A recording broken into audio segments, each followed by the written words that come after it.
Olá, pessoal. Essa é a nossa primeira aula do canal Virologistas Brasileiros. Essa é uma aula introdutória, onde nós vamos falar um pouco dos conceitos gerais dos vírus, algumas coisinhas básicas, a maioria de vocês já devem saber, mas eu acho importante. Bom, vamos lá. O primeiro conceito que eu queria mostrar para vocês é que os vírus são considerados partículas filtráveis. Por quê? Porque lá, quando estavam se descobrindo tudo mais, aí vem toda a história do descobrimento dos vírus, teve um cara chamado Dmitri, nome complicadinho, Ivanovsky,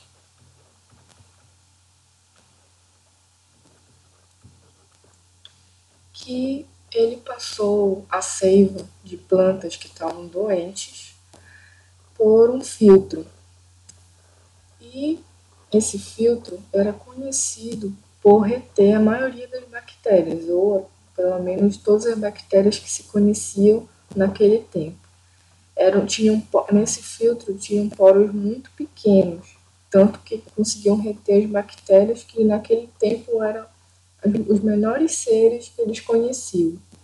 Esse filtro é chamado de filtro de Chamberlain. Vou escrever aqui rapidinho. Chamberlain. E esse cara passou a seiva, macerado, de plantas doentes por esse filtro e percebeu que ela continuava causando a doença em plantas sadias, quando entrava em contato com plantas sadias, mesmo ela sendo filtrada. Então ele viu que não era uma bactéria que estava causando a doença da planta, era uma outra coisa muito pequena que estava passando pelo filtro e que estava causando a doença nas plantas sadias. Por isso, os vírus foram ditos partículas filtráveis, mas naquele tempo ele não sabia que era um vírus. Ele não soube dizer naquele tempo, tá? Mas este conceito que são filtráveis é considerado meio ultrapassado hoje em dia, porque existem bactérias como os micoplasmas que eles passam por essas membranas, por esses poros do filtro. Então, não é totalmente certo, ou digamos assim, está meio obsoleto, tá? O outro conceito que eu queria falar é que a maioria dos vírus não podem ser visualizados em microscópio óptico, com exceção dos vírus gigantes. Os vírus gigantes foram recentemente não, pouco tempo descobertos, tais como os minivírus, mas existem outros, como o sambavírus, que foi descoberto inclusive no Brasil, que eles são muito grandes e eles podem ser vistos em microscopia óptica, mas a maioria dos vírus são muito pequenos mesmo. Eu vou mostrar uma figura só para ilustrar. Aqui nessa figura, a gente pode ver que uma comparação do tamanho. Aqui nós vemos uma hemácia, tamanho de aproximadamente 10.000 nanômetros de diâmetro, uma E. coli, aproximadamente 3.000 nanômetros, smallpox vírus, que é o vírus da varíola, mais ou menos 300 nanômetros, o vírus do mosaico do tabaco, que infecta plantas, 300 nanômetros, bacteriófagos, infectam plantas, 225 nanômetros, outro bacteriófago, MS2, já com 24 nanômetros, um dos menores vírus que nós conhecemos, os poliovírus, o vírus causador da poliomielite, 30 nanômetros.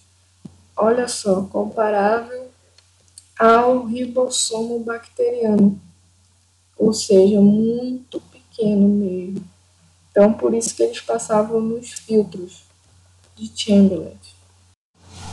Então, pessoal, só para ter mais uma ideia dos minivírus, eles possuem mais de 1 milhão de pares de base de genoma, mais de 90 genes e o tamanho deles aproximadamente 650 nanômetros, ou seja, são bem grandes mesmo. Mas de que são feitos, de que são formados, de que forma são constituídos os vírus? Os vírus são partículas que possuem nada menos do que somente eles, um ácido nucleico, que pode ser de DNA ou RNA, mais proteínas, DNA ou RNA, mais proteínas não estruturais, que nós chamamos, que vão auxiliar na replicação do vírus, que nós vamos falar mais adiante no ciclo de replicação, e mais principalmente por proteínas estruturais, que vão formar o que nós chamamos de capsídeo viral. Capsídeo viral. O capsídeo viral nada mais é do que é proteínas muito bem organizadas que formam praticamente como se fosse uma cápsula. Mas eu não sei dizer direito, mas essa cápsula tem várias formas que nós vamos falar mais adiante na aula de capsídeo. O que importa aqui é que essa cápsula de proteínas ela engloba e protege o DNA ou o RNA que fica aqui dentro.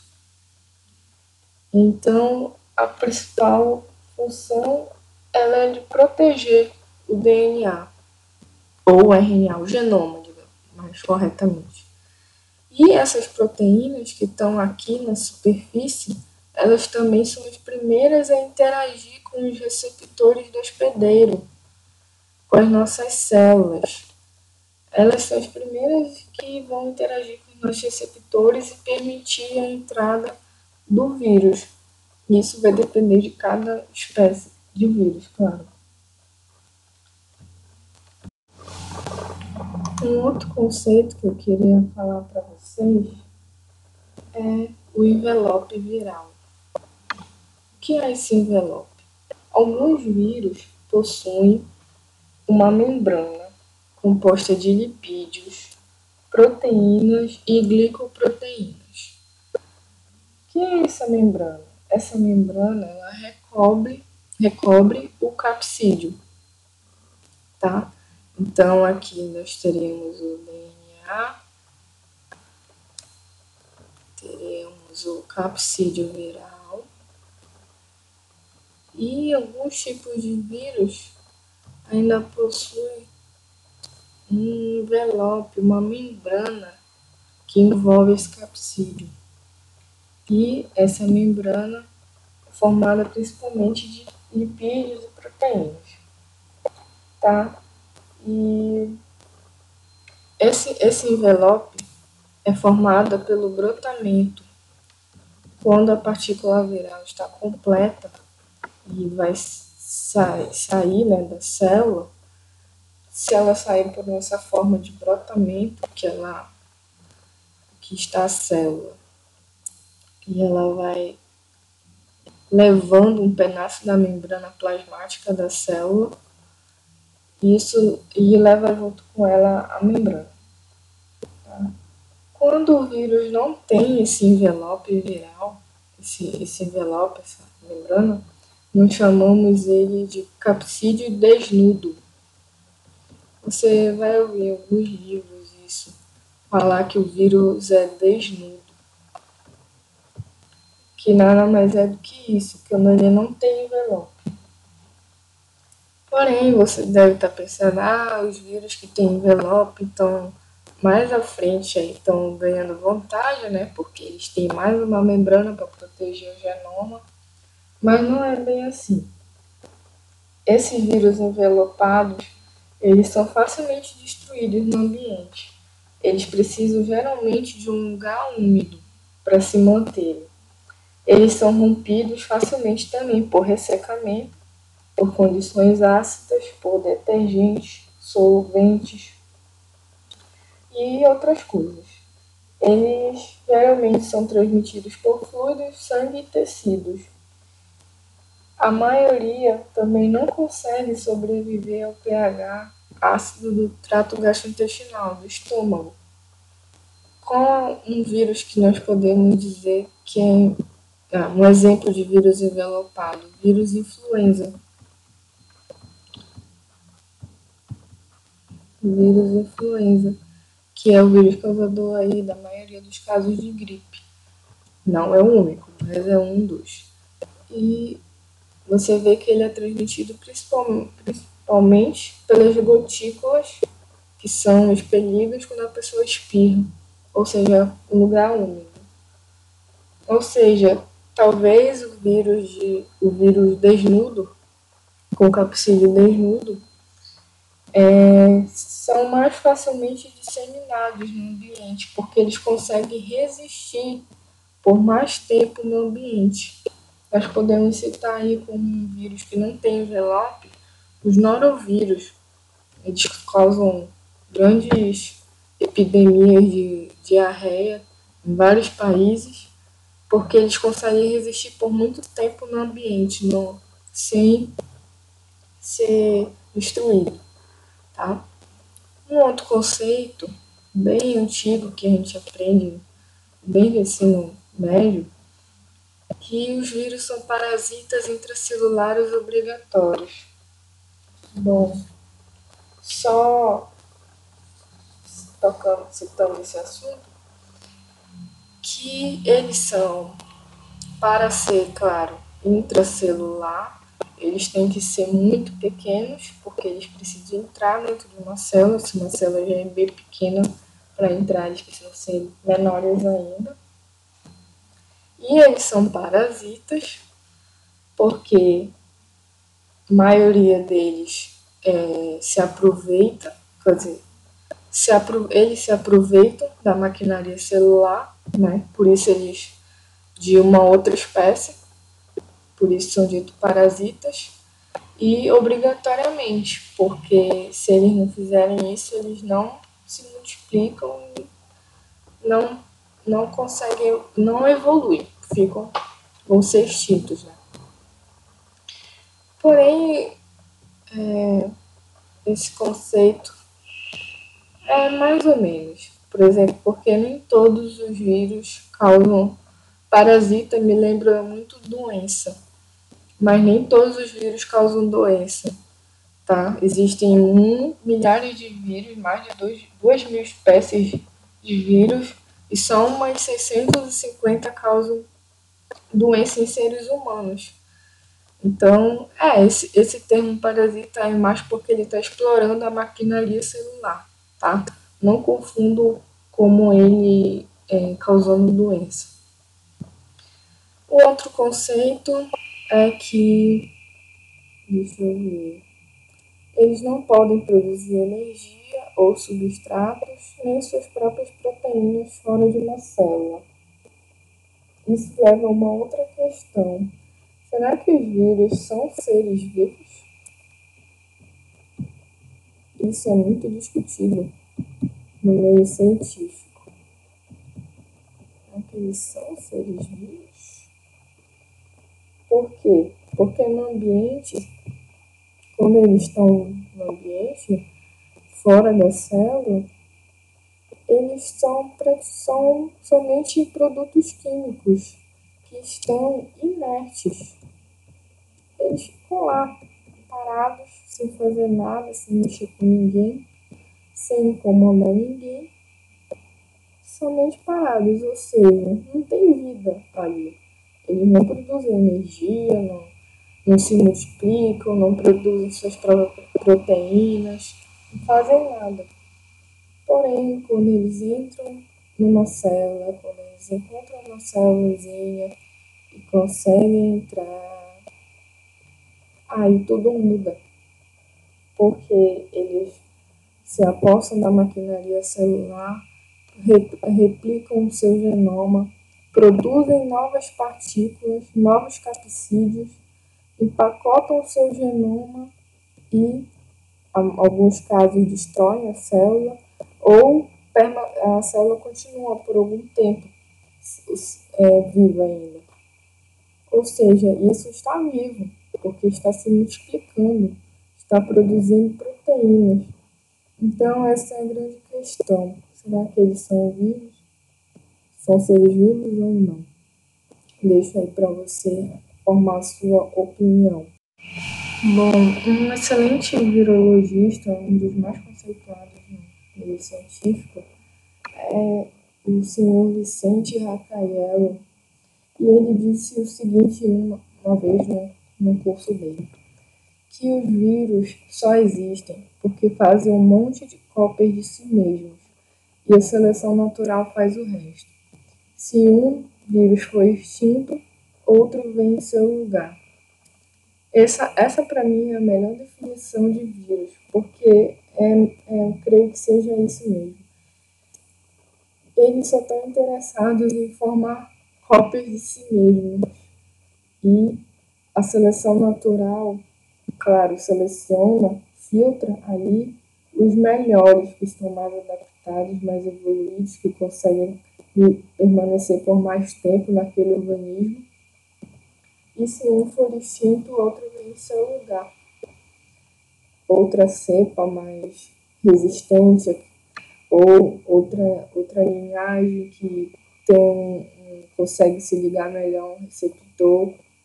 Então, para mim, esse é o melhor conceito de vírus. Tá? Uma outra coisa é que os nomes dos vírus podem descrever suas próprias características. Como isso? Por exemplo, um vírus chamado picornavírus.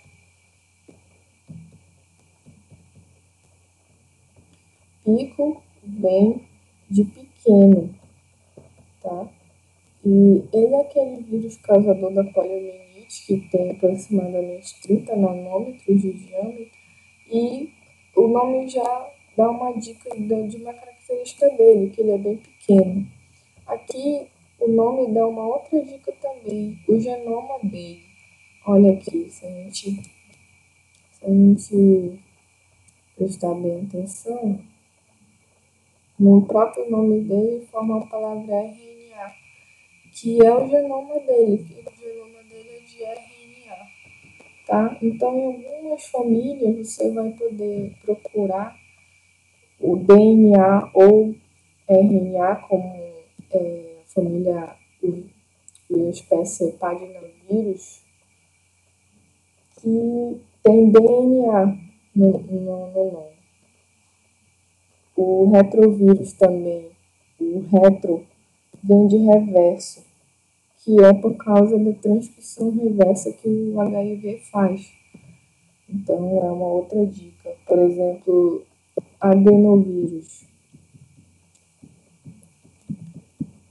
Adeno porque primeiramente ele foi isolado nas adenoides humanas.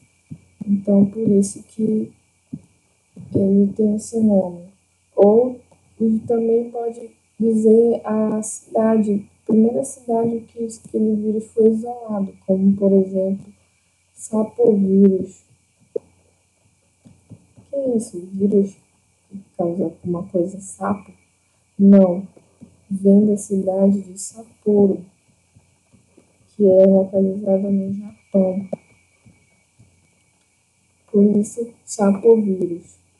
Um que eu já citei também, o norovírus. Porque ele foi primeiramente isolado na cidade de Norwalk, em Ohio, Estados Unidos.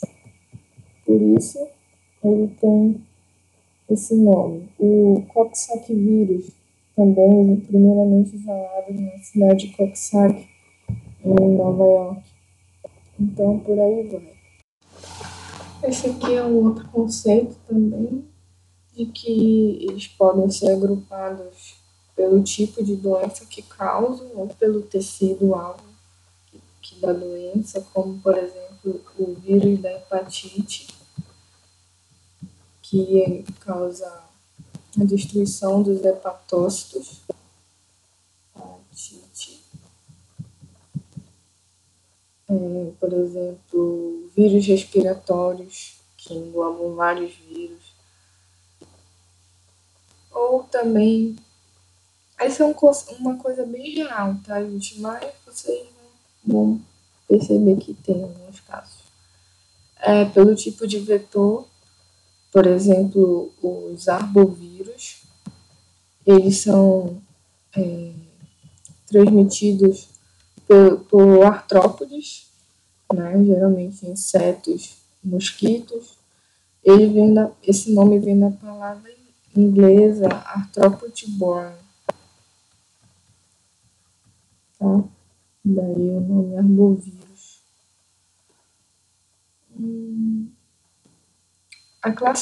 Porém, a classificação mais consistente são as baseadas, claro, nas propriedades bioquímicas e físicas, tais como o tamanho e morfologia, ou o tipo de genoma, forma de replicação. Tem vários conceitos que para eles serem classificados, vários tópicos, na verdade. E quem organiza tudo isso e diz que é uma nova espécie viral, tem que colocar esse vírus dentro dessa família. A organização, a taxonomia dos vírus é o Comitê Internacional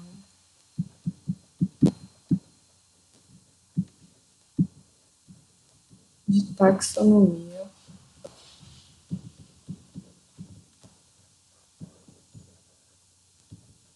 de Vírus, bem sugestivo, chamado carinhosamente pela sigla ICTV, tá? Tem um sitezinho deles online, onde você pode consultar se você está em dúvida. Esse vírus é de qual família, está dentro de qual, essa espécie dentro de qual gênero e tudo mais. Eles mostram qual é a cepa, protótipo, tudo online, você pode consultar. Também tem o livro gerado pela reunião desse comitê, que é o Vírus Taxonomy, tá? Mas aí ele é bem caro também, é mais válido às vezes consultar online.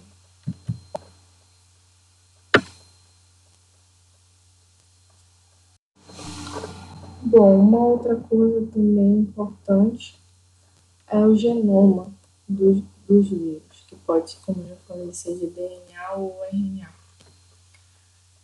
Tá. Primeiramente, vamos falar um pouquinho dos vírus de DNA. Esse DNA que está contido dentro do capsídeo, ele pode ser fita simples de DNA, fita simples, ou dupla. Tá? Quando é fita simples, nós chamamos de single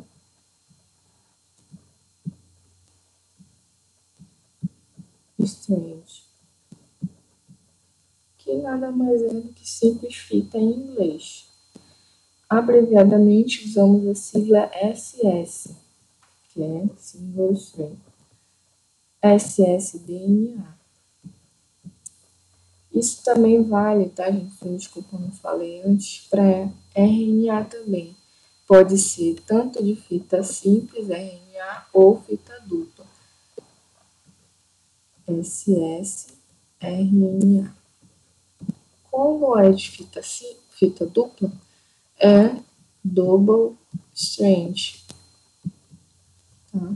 E pela sigla, a sigla também é a abreviação desse nome. dsDNA e dsRNA, tá? Para vírus de DNA, ainda tem mais uma outra diferença, tem uma diferençazinha. Eles podem ser de DNA linear, ou seja, quando as extremidades da fita de DNA estão livres, tá? Ou podem ser de DNA circular, que é quando as extremidades da fita estão ligadas entre si por ligações covalentes e dá a estrutura de círculo, por isso, por isso o dito circular. Tá? Quando nós estamos falando de vírus de RNA, pode ser simples ou dupla fita, porém eles só existem até hoje, né, conhecidos, de forma linear, tá? Não tem essa forma circular. Porém, eles podem ser linear segmentado. Pode ter o genoma de RNA segmentado, que vou falar mais adiante, mas que cada fragmento ele produz um ou mais genes diferentes. Tá? Para vírus de RNA, ainda tem mais um detalhe. Eles têm o que nós chamamos de polaridade da fita, ou sentido, que nós dizemos, que nada mais é do que ter um sentido, a polaridade positiva na fita ou a polaridade negativa da fita. Se o vírus tem uma fita simples de RNA, polaridade positiva, esse RNA ele vai atuar como um RNA mensageiro.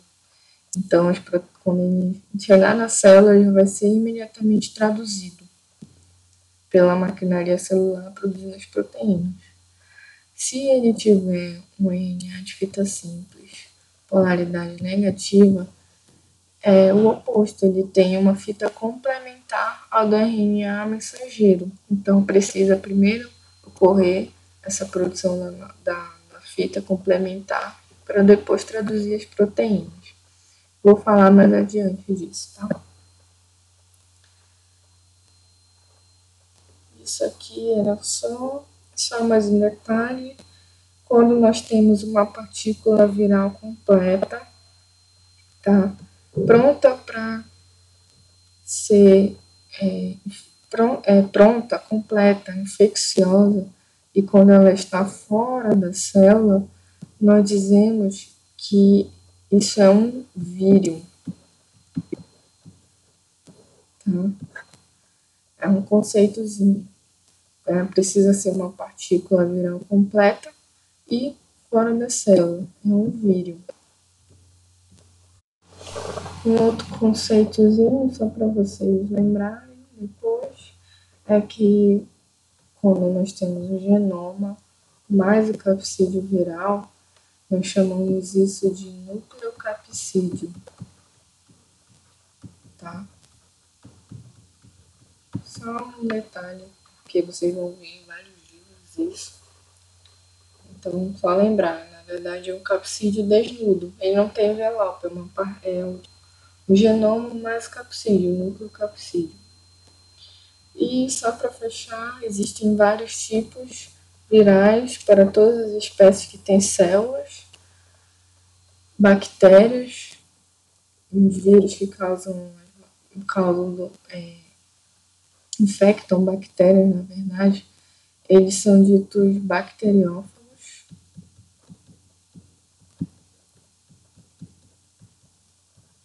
Ou fagos. Eles têm uma morfologia bem peculiar.